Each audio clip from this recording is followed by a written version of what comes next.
Rescuers and search dogs scour the mud and the destruction in Hualien County.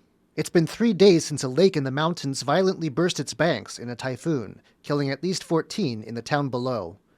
Victims' relatives and survivors agree.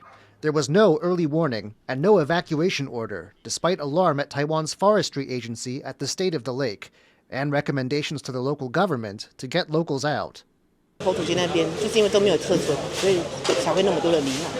Still, an evacuation order would have had to come from the county government, and it didn't.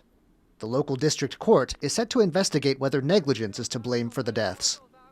The fire agency says locals did have some warning, including emergency text messages and loudspeaker broadcasts.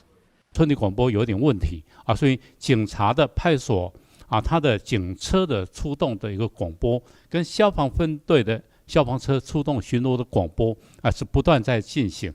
But many in the area say they didn't know there was any danger before the surging floodwaters poured in.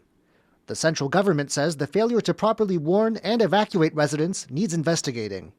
The Interior Ministry says Taiwan's early warning system should have given ample warning. 这个告警系统很多人以为说一次发送出去就结束，不是。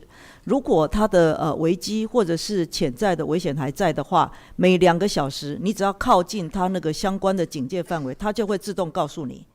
As accusations against the Hualien County government spread online and investigations begin, the search for the 11 people still missing continues, with many residents banding together in mutual aid to try and rebuild a community in ruins. Andy Xue and John Van Trieste for Taiwan Plus.